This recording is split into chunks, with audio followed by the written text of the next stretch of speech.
గతంలో కూడా పాదయాత్రలో జగనన్న మీద ఏ విధంగా కత్తితో దాడి చేశారో మనం అందరం కూడా కళ్ళారా చూసాం. మళ్ళీ ఈ రోజు కరెంట్ ఆపి ఏ విధంగా ఆయనని టార్గెట్ చేశారో కూడా కళ్ళారా చూసాం. ఈ రాష్ట్రంలో ఉన్న ప్రతి పేదవాడు ఈ రోజు ఏడుస్తున్నాడు. తమ కోసం ఇన్ని అవమానాలు ఇన్ని కష్టాలు భరిస్తున్న జగన్మోహన్ రెడ్డి గారిని ఈ విధంగా వీళ్ళు టార్గెట్ చేసి ఆయన క్యారెక్టర్ గురించి బ్యాడ్గా చెప్పడం, ఆయన చేస్తున్న పరిపాలనని తప్పుగా ప్రజల్లోకి తీసుకుని వెళ్లాలన్న ప్రయత్నం చేయటం. ఈ రోజు సిద్ధం సభలు గాని మేమంతా సిద్ధం బస్సు యాత్రలో మండు టండల్లో కూడా వెన్నెల్లో లాగా ప్రజలు సంతోషంగా నిలబడి ఈ రోజు ఆయన ఆహ్వానిస్తుంటే కడుపు మంటతో ఆయన మీద హత్యాయత్నం చేయించడం ఈ రాష్ట్రంలో ఉన్న ఎవరు కూడా మర్చిపోరని కూడా తెలుగుదేశం పార్టీ వాళ్ళకి హెచ్చరిస్తున్నాం. జబర్దస్త్ రోజా ఎలా ఉంది రోజమ్మ కథ? ఎప్పుడైనా పలుకుతున్నారా? ఇలాగే ఎలా ఉందన్నా రోజమ్మ కథ అంటే మాకు ఒకరు కాదు తల్లి, ఒక మంత్రి కాదు, 4 మంత్రులు అన్నారు. 4 మంత్రులంట. రోజమ్మంట, రోజమ్మ భర్తట, రోజమ్మకి 2 అన్నలట, అందరూ 4 చలామణి చేస్తారట. జబర్దస్త్గా దోచుకుంటున్నారని చెప్పారు. నిజమేనా? నిజమేనా? మీరే చెప్పాలి, మీకే తెలియాలి. ఏ కొండను వదిలట్లేదంట, ఇసుక మాఫియా అయితే యథేచ్ఛగా చేస్తున్నారట. అన్నిట్లోనూ ఆఖరికి భూకబ్జ ప్రభుత్వ భూములు కూడా వదలడం లేదంట రోజమ్మ. ఇందుకేనా అధికారం ఇచ్చింది? ఇందుకేనా ఓట్లేసి గెలిపించింది? నమ్మి అధికారం ఇస్తే ఏం చేస్తున్నారు? మీరు అధికారం ఇస్తే ఎమ్మెల్యేలు అయ్యారు, మంత్రులు అయ్యారు. మీకోసం ఏమైనా చేశారా? ఈ నగరి నియోజకవర్గం ఏదైనా బాగుపడిందా? ఏం చెప్పారు జగన్మోహన్ రెడ్డి గారు? ఎన్ని మాటలు చెప్పారు? గాలేరు నగరి పూర్తి చేస్తారని చెప్పలేదా? అధికారంలోకి వచ్చిన 6 నెలల్లో పూర్తి చేస్తారని చెప్పారు. పూర్తయిందా? ఇప్పటి వరకు కాలేదు. ఒక్క ఇరిగేషన్ ప్రాజెక్టు రాజశేఖర రెడ్డి గారు వదిలి వెళ్ళిపోతే 90% పనులు ఆయనే పూర్తి చేస్తే ఆ మిగిలిన 10% పనులు పూర్తి చేయడం కూడా చేత కాలేదు జగన్మోహన్ రెడ్డి గారికి. ఇంకెన్ని మాటలు చెప్పారు?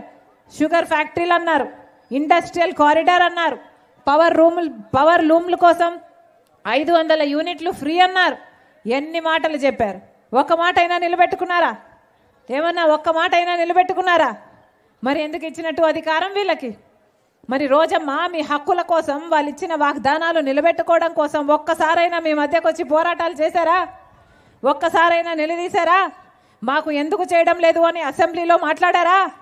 మరి ఎందుకు ఇచ్చినట్టు మీకు అధికారం? ఎందుకు ఓట్లేసినట్టు రోజమ్మకి? ఈసారి అయితే ఓడిపోతుందంట డెఫినెట్గా.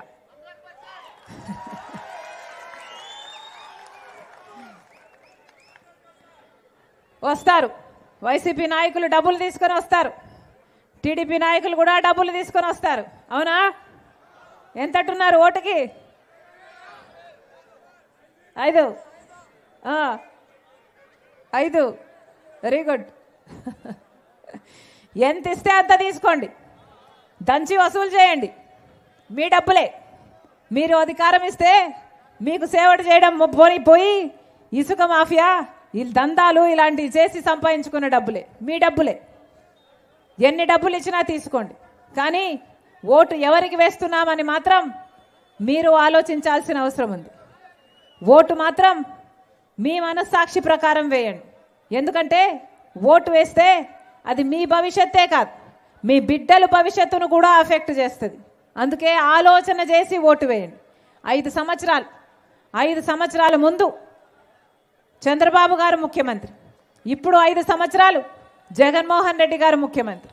మీరందరూ ఓట్లేస్తే అప్పుడు చంద్రబాబు గెలిచారు, ఇప్పుడు జగన్మోహన్ రెడ్డి గారు గెలిచారు. ఇప్పుడు మళ్ళీ ఎన్నికలు వచ్చాయి. 5 సంవత్సరాలు చంద్రబాబు గారిని చూశారు, ఇప్పుడు 5 సంవత్సరాలు జగన్మోహన్ రెడ్డి గారిని చూస్తున్నారు.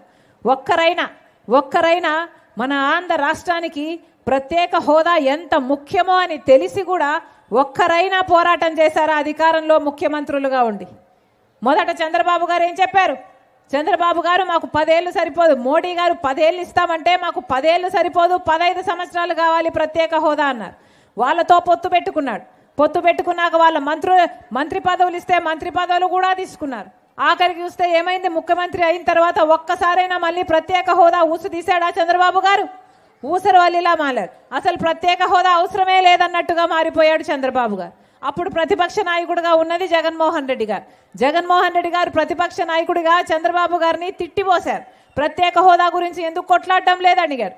జగన్మోహన్ రెడ్డి గారు నిరాహార దీక్షలు చేశారు. మాకు అధికారం ఇవ్వండి, బీజేపీ మెడలు వంచుతాము, ప్రత్యేక హోదా తీసుకొస్తామని వాగ్దానాలు చేశారు.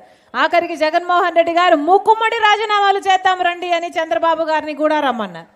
తీరా చూస్తే జగన్మోహన్ రెడ్డి గారిని ప్రజలు నమ్మి ఓట్లేస్తే జగన్మోహన్ రెడ్డి గారు ముఖ్యమంత్రి అయ్యి 5 సంవత్సరాలు అయిపోయింది. ఒక్కసారైనా ఈ 5 ఏళ్లలో ఒక్కసారైనా జగన్మోహన్ రెడ్డి గారు ప్రత్యేక హోదా కోసం ఒక్క నిజమైన ఉద్యమమైనా చేశాడా? ఒక్క నిజమైన ఉద్యమమైనా? అసలు ప్రత్యేక హోదా మనకు ఎంత ముఖ్యం, మన బిడ్డలకు ఎంత ముఖ్యం.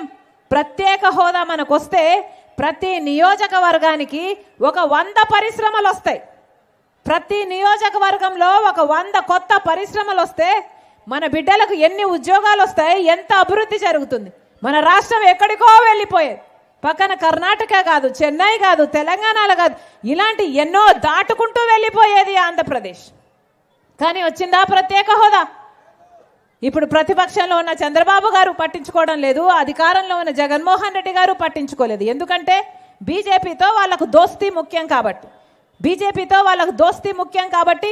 ఆ దోస్తీ కోసమని ప్రజల ప్రయోజనాలను తాకట్టు పెట్టేశారు చంద్రబాబు గారైనా జగన్మోహన్ రెడ్డి గారైనా. చంద్రబాబు గారికేమో మోడీతో పొత్తు, జగన్మోహన్ రెడ్డి గారు మోడీకి తొత్తు. ఇదే జరుగుతుంది మన రాష్ట్రంలో. చంద్రబాబు గారికి బహిరంగ పొత్తుంటే జగన్మోహన్ రెడ్డి గారికి మోడీతో ఒక రహస్య పొత్తు ఉంది. ఎవరికి కంటికి కనిపించదు. కానీ గత 5 సంవత్సరాలుగా అదే మోడీకి ప్రతి బిల్లులోనూ సహాయం చేశాడు జగన్మోహన్ రెడ్డి గారు. అదాని, అంబానీ ఎవరికి ఏ సహాయం కావాలంటే, ఏ బీజేపీ నాయకుడు ఏ పదవి కావాలన్నా, ఏ ప్రాజెక్టు కావాలన్నా యథేచ్ఛగా ఇచ్చుకుంటూ పోయాడు జగన్మోహన్ రెడ్డి గారు. ఎందుకు బీజేపీకి బానిసలుగా మారారు? వీళ్ళు బీజేపీకి బానిసలుగా మారడమే కాకుండా రాష్ట్ర ప్రజలను కూడా బానిసలుగా చేస్తున్నారు. ఈరోజు బీజేపీ పార్టీ అధికారంలో లేదు మన రాష్ట్రంలో. ఒక్క ఎమ్మెల్యే గెలుచుకోలేదు బీజేపీ పార్టీ, ఒక ఎంపీ గెలుచుకోలేదు బీజేపీ పార్టీ. అయినా బీజేపీ పార్టీనే మన రాష్ట్రంలో రాజ్యం ఏలుతుంది. ఎందుకంటే చంద్రబాబు గారికి బీజేపీ కావాలట, జగన్మోహన్ రెడ్డి గారికి బీజేపీ కావాలట. మన రాష్ట్రంలో ఇక్కడ ఒక ట్రయాంగిల్ లవ్ స్టోరీ నడుస్తుంది. ఏమి జరుగుతుంది మన రాష్ట్రంలో? ఇలా ప్రతిపక్షము, పాలకపక్షము మన ఆశల గురించి, మన బిడ్డల భవిష్యత్తు గురించి, మనకు కావాల్సిన ప్రత్యేక హోదా గురించి, మనకు కావాల్సిన రాజధాని గురించి పట్టించుకోకపోతే ఇక ప్రజలు ఏం కావాలి? 10 ఏళ్ళు అయిపోయింది అన్న, ఆలోచన చేయండి. 10 ఏళ్ళు అయిపోయింది. 10 ఏళ్లలో ఈ ప్రతిపక్ష నాయకుడు, ఈ పాలకపక్ష నాయకుడు జగన్మోహన్ రెడ్డి గారు, చంద్రబాబు గారు కలిసి అసలు ప్రత్యేక హోదా అన్న ఊసే లేకుండా చేశారు కదా.